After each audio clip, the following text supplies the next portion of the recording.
Bien, jovencitos, buenas tardes. Tengan todos ustedes. Bien, esta semana, continuando con nuestras clases, tenemos el tema de segunda parte del aprendizaje que hemos visto la semana pasada. Esta vez nos vamos a encargar de la percepción, memoria y pensamiento. Vamos a ver estos tres temitas. Ya vamos a completar de lo que era el aprendizaje de la semana pasada. Estas prácticamente son herramientas, ¿verdad? Son herramientas para alcanzar un debido procesamiento de la información. Necesitamos mucho de la percepción, necesitamos mucho, ¿quién diría?, de la memoria, factor importantísimo, y el pensamiento. Todos estos, se podría decir, herramientas nos van a ayudar a construir pues el aprendizaje. Jóvenes, entonces vamos a ir rápidamente a lo que es la, la percepción primero. A ver, acá está la percepción. Ya, a ver, veamos esto, la percepción. Bien, nosotros nos desenvolvemos prácticamente en un mundo dinámico. No creo que nadie esté en un lugar estable, fijo. Todos estamos en constante movimiento, por lo tanto estamos en constante interacción con el medio externo. Y esa interacción, esa dinámica, va a generar en nosotros pues una percepción de cómo nosotros percibimos el mundo externo. Y esta percepción varía en diferentes personas, no es igual, no todos van a percibir de la misma manera. Por lo tanto, esto tiene que ver mucho con los tipos de persona, hasta con de repente puede ser que tengas una distorsión en la percepción y esto va a influenciar también en el aprendizaje. ¿Se dan cuenta? Entonces, partiendo de la percepción como órganos de los sentidos, porque son los órganos de los sentidos que van a captar el exterior, primero fue tanto lo fisiológico como son, tienen que estar correctamente saludables para poder captar. Y el procesamiento psicológico en la cabeza también tiene que estar debidamente adecuado. Si ambos fallan, entonces ocurre una percepción distorsionada de la imagen, ¿no? Como acá dice, es la imagen de objetos y fenómenos que se cree en la conciencia, ¿ya? La imagen de objetos, fenómenos, ideas, todo.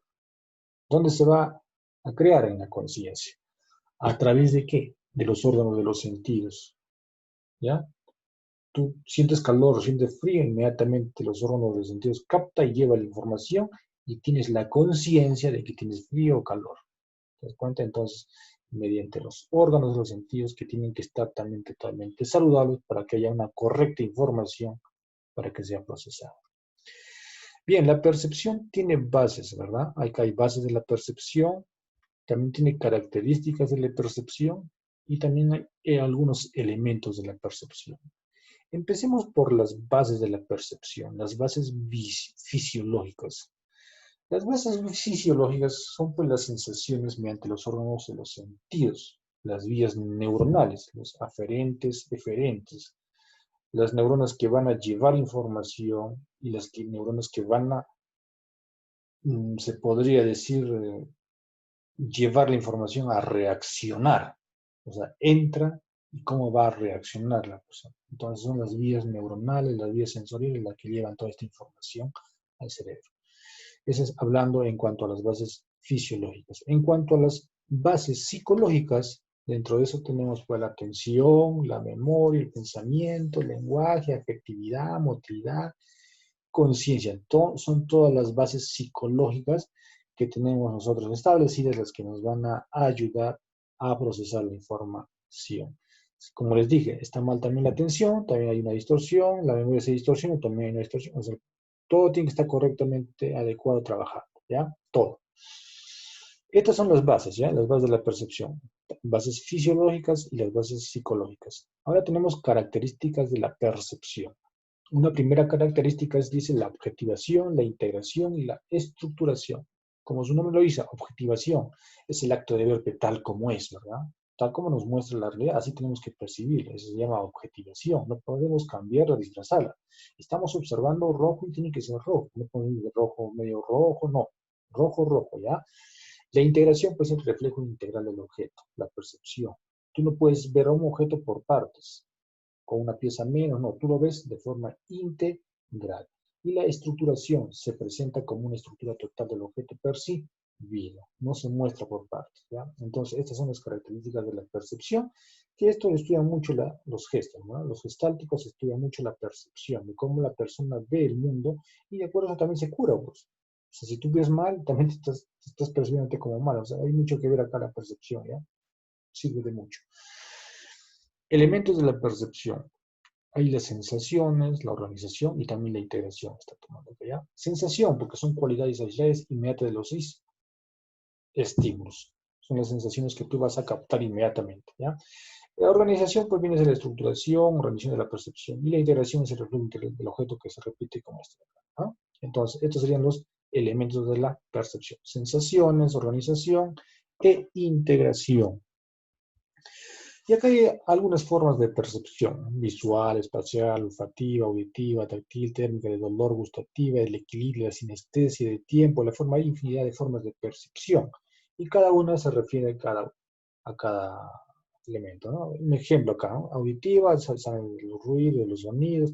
La sinestésica es un estímulo sensorial que subjetivamente la experiencia de otro, ¿verdad? Sinestésica. Percepción del equilibrio, ¿verdad? La percepción gustativa, del dolor, la táctil, la olfativa, el tiempo, el espacio. O sea, son todas las formas de percibir que nosotros podamos tener. ¿Ya, jóvenes? Acá estamos. Trastornos de la percepción. Como les estaba diciendo, ya estamos hablando en el plano psicológico. Hay un trastorno de la percepción, la cual no nos va a ayudar a comprender adecuadamente lo que queremos aprender. Si esto está mal, si es que existe un trastorno. Y dentro de estos trastornos de la percepción, de lo que vamos a ver, a observar, está una que se llama ilusión. Seguramente ustedes lo han escuchado muchas veces, la ilusión. La ilusión hace hincapié de que el objeto está presente en muchas ocasiones, pero este objeto que está presente es distorsionado, deformado. ¿Te das cuenta? Una percepción falsa, errónea. Estando el objeto presente, pero tú le estás dando un matiz de deformación a eso, ¿ya? Entonces, ahí existe una ilusión, ¿ya? Existen varios tipos de ilusiones, dentro de ellos tenemos por la falta de atención. Imagínate que tú estás percibiendo algo y tú eres muy desatento y ves algo y lo estás viendo pero de una manera errónea, falsa, transformada. ¿Por qué? Porque la atención no está debidamente focalizada hacia ahí, ¿ya? Entonces, empezando por la atención nomás, una persona que es totalmente desatenta, entonces ya está cayendo en un trastorno de la percepción. Estar totalmente desatento es eso, pues. Puedes estar desatento un rato, un momento, pero estar toda tu vida desatenta, entonces estás cayendo en un trastorno de la percepción. Otra ilusión se llama las catatímicas, ¿no? Deformaciones por sentimientos, por emociones. Ya tus sentimientos, tus emociones están deformando aquello que lo vas a mostrar o lo recuerdas de una manera distorsionada, existiendo el objeto. ¿Por qué? Porque las emociones y los sentimientos están influyendo en eso, ¿ya? Entonces, cuando uno quiere objetivizar, muchas veces los sentimientos nos engañan a cambiar esa realidad. Por lo tanto, hay que tener en cuenta esta parte. Las paraidolias, seguramente ustedes han tenido algún tipo de paraidolia cuando observan de repente una nube y dicen, ah, no, lo observan detenidamente y empiezan a visualizar un objeto, una figura, para ustedes, ¿verdad? Se sientan en su habitación y empiezan a ver la pared y de repente aparece un rostro por ahí. Después estás haciendo una paraidolia, ¿verdad? Estás en la calle caminando, ves las calles y las casas y te parece una imagen. Ves el cerro, estás en el campo y el cerro se te parece una imagen. Entonces estás haciendo de una paraidolia. ¿ya? Estás haciendo una fantasía, algo difusa, algo vaga de eso. Entonces, si esto es constante, entonces estás haciendo un trastorno de la percepción. Puede haber que hay ocasiones que una persona pueda que se imagine, entonces ves tu pared ahorita, imagínate ahora en este momento, mira la pared y de repente te concentras, te focalizas en esa parte y de repente se te aparece una imagen ahí, ¿verdad? Entonces, pues si esto ocurre toda la vida, todos los días, entonces estamos cayendo en un trastorno de la percepción. Otro son las alucinaciones. Esto es totalmente contrario a lo demás.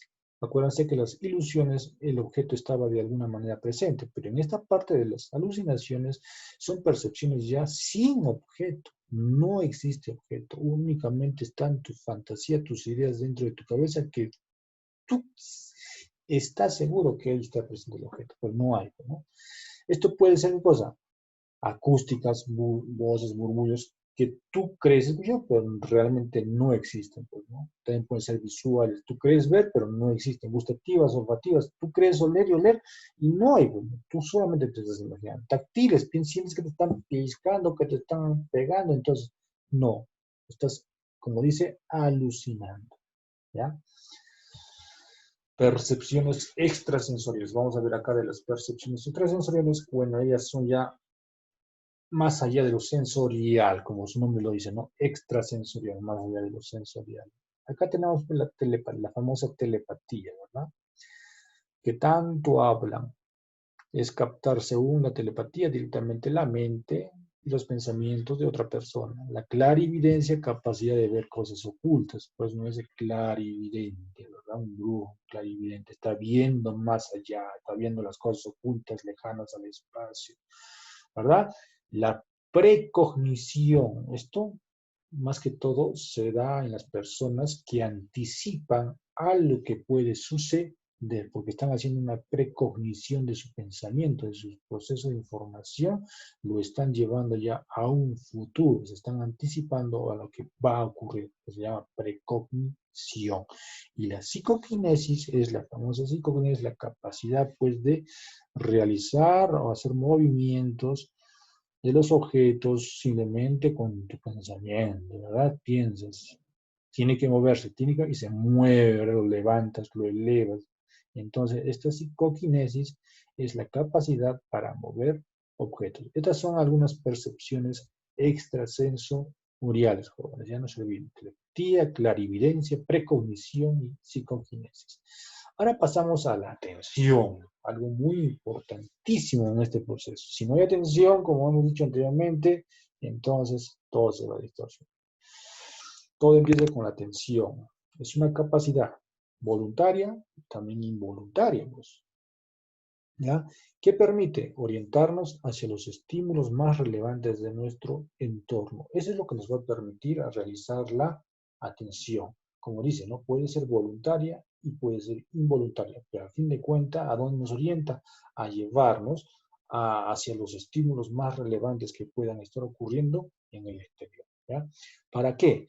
Para procesarlos y generar una respuesta en consecuencia. Claro, eso te orienta para qué? Para procesarlos y generar una respuesta que va a ocurrir o que pueda haber o que pueda ocurrir. Entonces, la atención tiene tipos, ¿verdad? Es focalizada, pues. Claro, la atención focalizada. Tú te centras ahí y te focalizas. No puedes estar así, ¿no? Te focalices. Es sostenida. Lo sostienes. Puede ser 10 minutos, 20 minutos, 30 minutos, de acuerdo a tu rango de capacidad de sostenimiento de la atención. Y es alterna. Tú no te puedes estar todo el tiempo pensando en un solo objeto, ¿verdad? Pues imagínate, te volverías loco, estás focalizado en algo todo el día, todos los días. No, tiene que ser alterna. Un día por un rato acá, ahora me toca pensar en matemática, ahora tengo que poner atención al lenguaje, a otro curso, ahora tengo que poner atención a mi alimentación, y estás alternando por atención. Y es selectiva también, pues. Tú seleccionas lo que quieres atender, tú no puedes atender toda la cosa, ¿no? Y estás seleccionando lo que te llama, como dice, la atención. Y es dividida, porque puedes pensar en este momento y simultáneamente estás pensando en otra cosa para poder de repente resolver un tipo de problema. Entonces, todos estos son tipos, ¿no? De cómo uno procesa la atención, ¿ya? Localizada, sostenida, alterna, selectiva y dividida. La atención. Ahora pasamos a la memoria, la parte también importantísima en el procesamiento de la información. La memoria, más que todo, pues también tiene muchos conceptos de diferentes autores.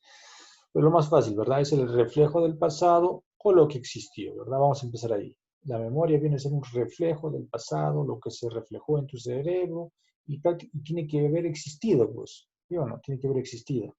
Esto se da ¿cómo? Por las formaciones o conexiones temporales. ¿Dónde se dan las conexiones temporales? Acá, ¿verdad? Ahí se da la formación y las conexiones temporales.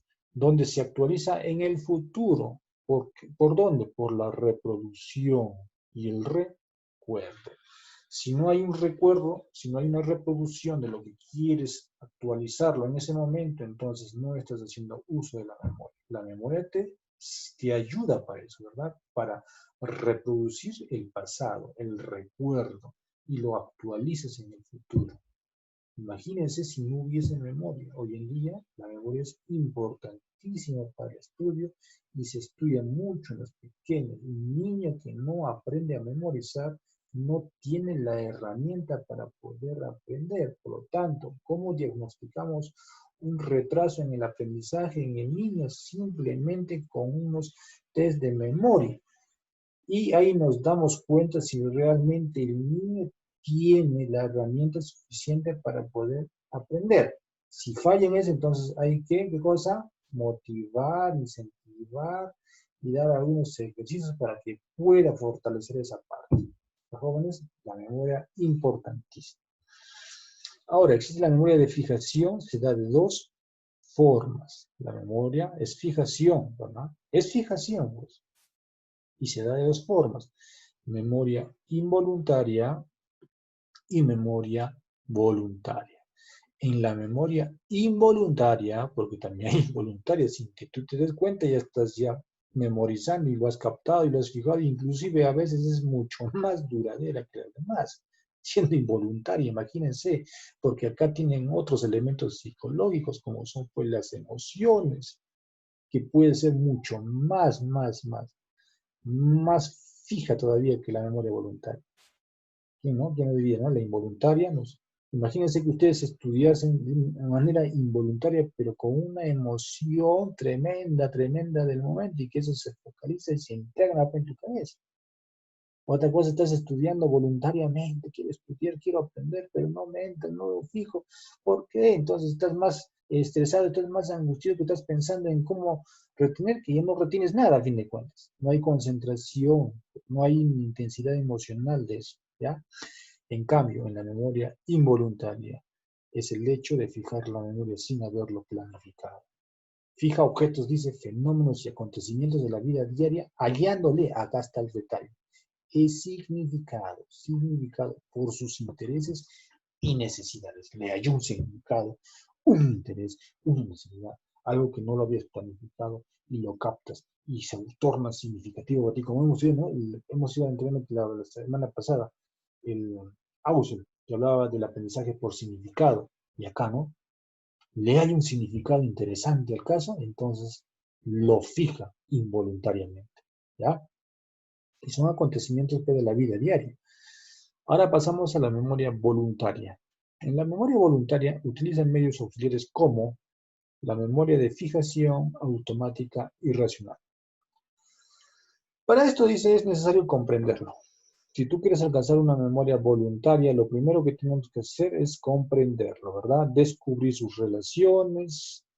Sin esto, solo se fijaría de manera mecánica. O sea, si no existiese comprensión, si no existiese una debida relación de las partes, únicamente alcanzaríamos a fijar de una manera mecanizada, más no por comprensión. ¿Ya, jóvenes? Entonces, la memoria voluntaria, uno de sus aspectos es la memoria de fijación automática pero racional. ¿Y cuándo se torna racional? Cuando tú hayas comprendido el tema, lo has comprendido, ¿ya? Lo has relacionado y para ti se torna significado y por lo tanto eso se va a fijar en la memoria. Ya no de una manera mecánica, sino de una manera flexible, la cual vas a poder tú mismo aplicar a diferentes temas y soluciones. El significado de la memoria para la fijación de la memoria. Es otra característica. Significado de la memoria para la fijación de la memoria. Aparte de la comprensión, es necesario que la percepción se repita sin hacer espacios prolongados. ¿Ya? Aparte de la comprensión que estaba acá, es necesario que la percepción se repita sin hacer espacios prolongados. Tú hoy día estudias, entonces tú no puedes dejar de repasar pasando 24, 48 horas, porque si tú le dejas pasar un mes, 2 meses, 3 meses, ya prácticamente lo que haces tú ese día nunca más nuevamente estarías haciendo otro esfuerzo para poder memorizar o recordar. Por lo tanto, dice que esto necesariamente tiene que haber una repetición sin tantos espacios, ¿ya? Otro, la fijación de la memoria dependerá de la cantidad y calidad de lo que se fija. Depende en gran parte del contenido y del volumen de lo que intenta fijar. Estamos hablando ya de la extensión, del volumen, de las cantidades que tú quieres fijar. Entonces, estas son, ¿no? La memoria voluntaria utiliza medios auxiliares como la fijación, el significado y la cantidad y calidad que queremos fijar. Factores de la memoria. Se pueden determinar los siguientes factores: almacenamiento, retención, evocación y reconocimiento, ¿ya? Estos son algunos factores que se pueden determinar. Almacenamiento, evocación, reconocimiento. Almacenamiento fácil, ¿verdad? Facilita la retención para una posible evocación. Estás ahí, ¿no? Acumulando y facilita para una posible evocación. Y evocación se hace presente con los hechos vividos. El reconocimiento, identificas al objeto a una experiencia anterior. Estás prácticamente haciendo una comparación de lo que está del pasado con el presente, un reconocimiento, ¿ya? Entonces esos serían los factores de la memoria. Acá tenemos tipos de memoria. Memoria a corto plazo, memoria a largo plazo. Tipos de memoria. En la memoria a corto plazo tenemos la memoria sensorial, como ya les dije de qué trataba lo sensorial, memoria de trabajo y memoria, esto es la memoria a corto plazo. En la memoria de trabajo existen el bucle fonológico, la agenda visoespacial, el ejecutivo central. Estos se encargan de dinamizar la memoria, que esta memoria de trabajo más que todo se va a tornar en una memoria operativa, ya operativa del momento, ya. El ejecutivo central es la capacidad, pues, ¿no?, para discriminar, ¿verdad? Lo bueno, lo malo, estás haciendo una separación, ¿verdad?, del momento, lo que vas a aprender. En la agenda visoespacial es una dinámica, pues, ¿no?, mental, que tú lo internalizas y estás ahí haciendo movimiento de todos esos conocimientos. El bucle fonológico viene a ser, bueno, el habla, bueno, la escucha. Todo ese sistema del habla, de la escucha, tiene que ver mucho con la memoria de trabajo.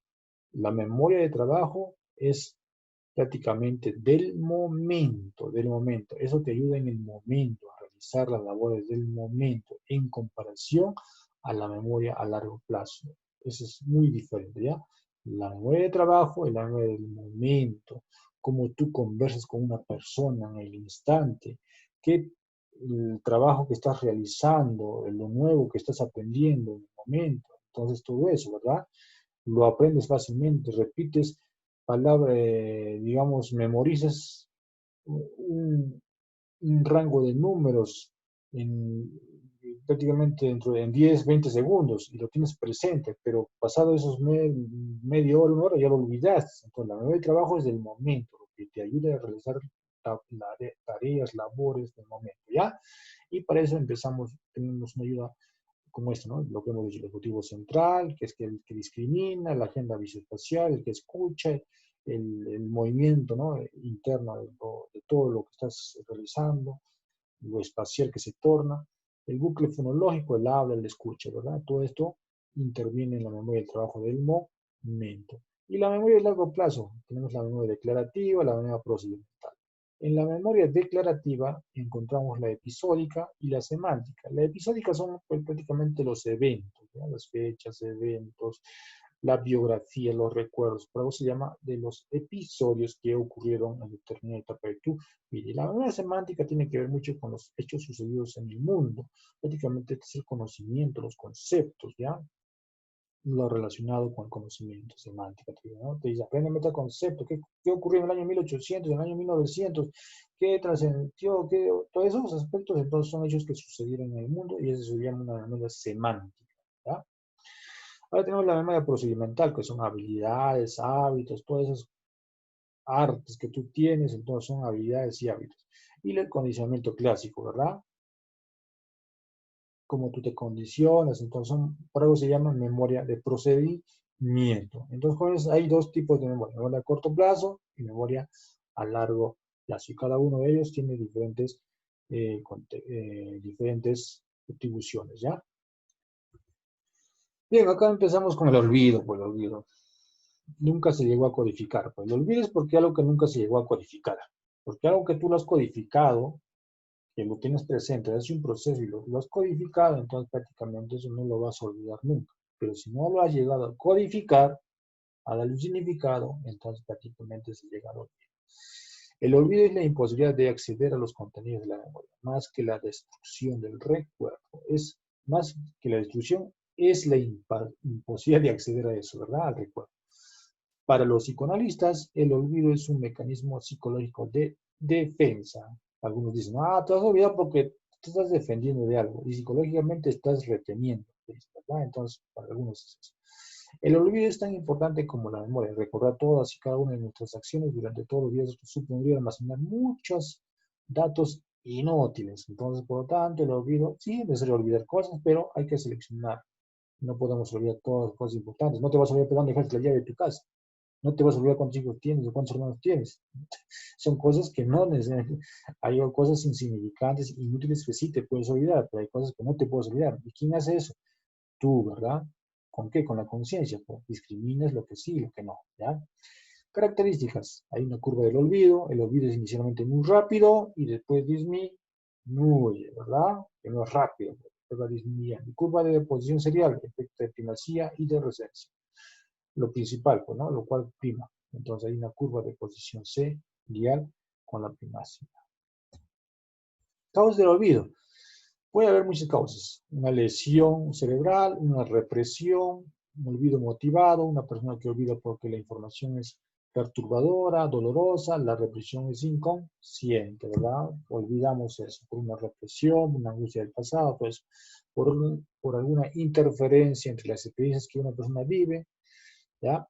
Interferencia productiva, una información aprendida dificulta un aprendizaje posterior. O sea, esto dice, ¿no? La productiva es una información aprendida, que tú lo aprendes, dificultando un aprendizaje posterior, ¿ya?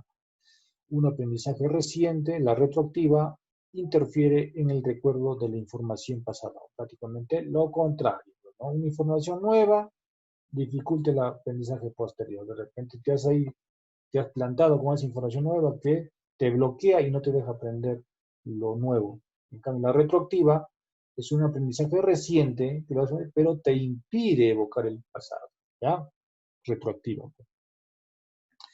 Transferencia positiva, contexto inadecuado y falta de procesamiento. Puede olvidarse una información que no se procesó por primera vez o el tiempo disipa los recuerdos y no se utiliza. Es por eso que hemos dicho anteriormente que tiene que haber siempre una repetición para que esto no se olvide. Y una repetición con espacios no prolongados, ¿ya? Vamos a ver el cuadro de la patología de la memoria. Tenemos las siguientes patologías de la memoria: hiperamnesia, hipoamnesia, amnesia, alomnesia, paramnesia. Cada una de ellas tiene diferente significado. Hiperamnesia, su nombre dice hiper, va de exagerado, entonces sería un aumento exagerado de la memoria. Te viene todo tipo de recuerdos que te vuelve loco, ya, de información por aquí, por allá, inútiles y útiles, todo tipo. Entonces no hay una discriminación, no hay una organización de la memoria. Prácticamente estás inundado por todo eso. Eso es una patología de la memoria. No te deja concentrarte, focalizarte en un elemento trascendental, importante para ti. Todo lo demás, todo eso no te deja. Pues. Entonces, una hiperamnesia. Hipoamnesia, y es lo contrario. disminución en la capacidad de fijar y recordar. No puedes fijar fácilmente, no puedes recordar fácilmente, entonces hay una hipoamnesia, una baja, una disminución. Y una amnesia que ya es una pérdida total o parcial del recuerdo, eso hay una amnesia. Oye, ¿qué te sucede? Estás con amnesia, ¿no? Entonces, ¿qué quiere decir eso? Tienes olvidadizo, que no te acuerdas de esto, que lo de no, amnesia, ¿no? Y la alomnesia son recuerdos ya distorsionados de los hechos pasados. O sea, tú empiezas a contar algo y lo distorsionas, ¿verdad? Porque dices que son recuerdos distorsionados del pasado. Existen, definitivamente existen, pero estás distorsionando. Y una paramnesia, recuerdos de hechos que nunca existieron. Bueno, una paraamnesia, empiezas, en otras palabras, a alucinar, estás recordando algo que nunca existió. ¿Ya? Ahora pasamos al pensamiento. ¿Qué es el pensamiento? El pensamiento para Piaget es la base en la que se asienta el aprendizaje. Para Piaget, Dewey es una relación entre lo que ya sabemos, nuestra memoria, y lo que percibimos. Es resolver problemas, preparación, producción, enjuiciamiento. Es el pensamiento. Bueno, para Piaget, la base que se asienta el aprendizaje. Pensamiento, vamos a ver características y elementos, ¿ya? Características. Opera mediante conceptos, razonamientos. Responde a una motivación. Es una resolución de problemas. Sigue una determinada dirección para encontrar soluciones para resolver problemas. Elementos. Tenemos al lenguaje, los conceptos y las imágenes, ¿ya? Entonces no se olviden de esto, ¿ya? El pensamiento, sus características, opera mediante conceptos, razonamientos, juicios que tenemos en la cabecita, y esto responde a una motivación, una chispa que se enciende, ¿verdad? Eso responde a eso. Y nos va a ayudar a qué cosa? A resolver un determinado tipo de problema. Esto sigue una dirección para encontrar la solución, ¿ya? Esta es una característica del pensamiento. Y elementos tenemos el lenguaje, porque yo ahorita hablando ya estoy generando pensamiento dentro de mí. Me estoy tratando de qué explico, qué digo más. Entonces está haciendo un pensamiento, hablando, ¿verdad? Conceptos, introdujo conceptos dentro de mí y esos conceptos procesan un pensamiento. ¿Se dan cuenta? Hay una espacialización, se puede decir, dentro del cerebro, que empieza a, a relacionar con otros tipos y estoy pensando, ¿verdad? Y también con las imágenes. Se impregna una imagen y estoy dándole un pensamiento a eso. Entonces, esos son los elementos del pensamiento: el lenguaje, conceptos y las imágenes. Tipos de pensamiento. Acá tenemos el pensamiento crítico, pensamiento que su función es revisar, evaluar, repasar qué es lo que se entiende, procesa y se comunica mediante los otros tipos de pensamiento. Actividades para estimular el pensamiento. Vamos a ver algunas actividades. Pensamiento inductivo, pensamiento deductivo, pensamiento analítico. El inductivo, lo que vimos la vez pasada, va de lo particular a lo general. Empiezas a descubrirlo poquito y vas armando y vas a llegar a una construcción general, ¿ya? Ese se llama pensamiento inductivo, de inducción, de poco a más, ¿ya? Y el pensamiento deductivo es de deducir, pues, ¿no? De lo general a lo particular. Es uno de los más comunes, va de lo general a lo particular. El profesor te muestra un teorema, te muestra una fórmula, y de esa fórmula tú vas a ir a lo particular. ¿Te das cuenta? Estamos haciendo un pensamiento deductivo. Estamos deduciendo de una fórmula, estamos llegando a una solución particular. Y el pensamiento analítico divide la realidad en varias partes, más pequeñas y fáciles de analizar. Hacemos, digamos, un análisis de una literatura, de un concepto, entonces estamos ahí, ¿no? Separando parte por parte para llegar a una solución. Estamos dividiendo en pequeñas partes. Bien, la creatividad, el pensamiento creativo, vamos a ver, pensamiento creativo.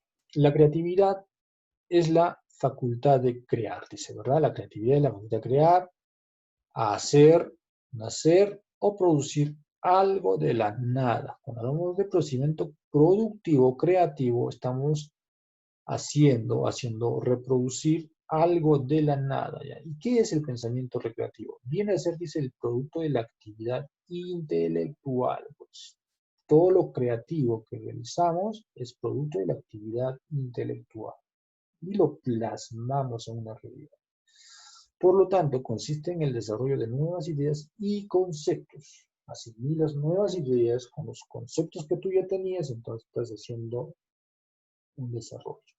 También formas nuevas combinaciones de ideas para llenar una necesidad. Hay combinaciones.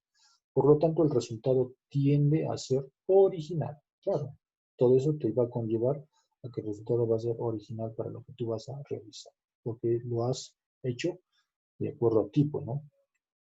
Un invento es algo original, que nadie lo hizo, y tú lo has pensado, para usar pensamiento creativo.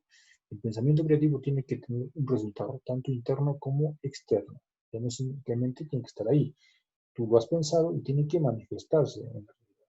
El desarrollo de la actividad logra alcanzar una confianza en su capacidad de evaluación. Que cuando haces esto, cuando realizas esta parte, logras alcanzar una confianza en ti y una capacidad de evaluación. Me autoevalúo como bueno, dice el doctor. Entonces, esto de desarrollar el pensamiento creativo afianza la confianza, ¿ya? Las características del pensamiento creativo parte de su originalidad, flexibilidad y su elaboración particular. Bien, jovencitos, hasta aquí entonces el temita de esta semana y nos vemos la siguiente clase.